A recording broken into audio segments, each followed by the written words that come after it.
সুপ্রিয় অষ্টম শ্রেণীর শিক্ষার্থীবৃন্দ, আশা করছি সবাই ভালো রয়েছো।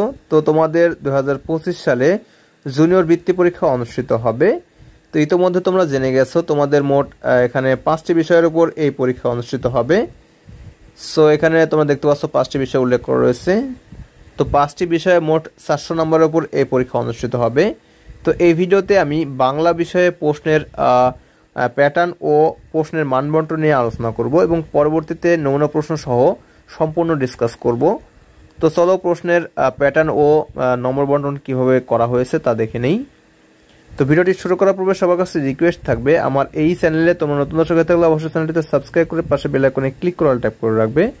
আর ভিডিওতে অবশ্যই লাইক করবে এবং কমেন্ট করে জানাবে তোমরা কী ধরনের বিষয় জানতে চাও, সে বিষয়ে আমি ভিডিও দেওয়ার চেষ্টা করব। ওকে, তো বাংলা বিষয়ে যেভাবে প্রশ্ন থাকবে তার একটি তালিকা দেওয়া রয়েছে। তো এই তালিকা প্রকাশ করেছে জাতীয় শিক্ষাক্রম ও পাঠ্যপুস্তক বোর্ড অর্থাৎ এনসিটিবি। জুনিয়র বৃত্তি পরীক্ষা, প্রশ্নের ধরন, মূল্যায়ন নির্দেশনা ও নম্বর বিভাজন 2025 সালে জুনিয়র বৃত্তি পরীক্ষা থেকে কার্যকর।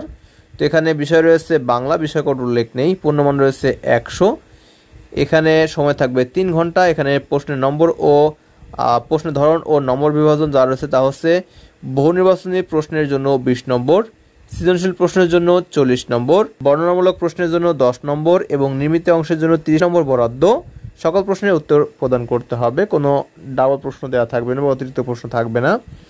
এখানে শুরুতে রয়েছে বহু নির্বাচনী প্রশ্ন, গদ্য থেকে 5টি, কবিতা থেকে 5টি, ব্যাকরণ অংশ থেকে 10টি করে মোট 20টি তোমাদের এমসিকিউ বা নৈর্ব্যক্তিক প্রশ্নের উত্তর করতে হবে, যেখানে 20 নম্বর থাকবে। এরপর রয়েছে সৃজনশীল প্রশ্ন। সৃজনশীল প্রশ্ন এখানে গদ্য থেকে 2টি, কবিতা থেকে 2টি করে মোট 4টি সৃজনশীল প্রশ্ন থাকবে, যেখানে তোমাদের 40 নম্বর উত্তর করতে হবে, অর্থাৎ 4টির উত্তর করতে হবে।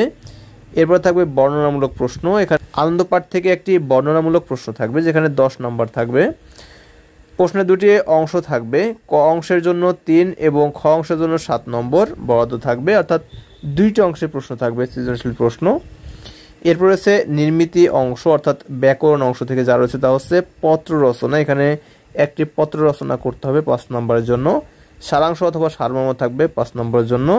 ভাব সম্প্রসারণ থাকবে 5 নম্বরের জন্য এবং প্রবন্ধ রচনা 2টি থাকবে, যেখানে একটি উত্তর করতে হবে, যেখানে তোমরা 15 নম্বর পেয়ে যাবে এই রচনাটি সম্পূর্ণ করতে পারলে। অর্থাৎ এখানে মোট 100 নম্বরের পরীক্ষা অনুষ্ঠিত হবে।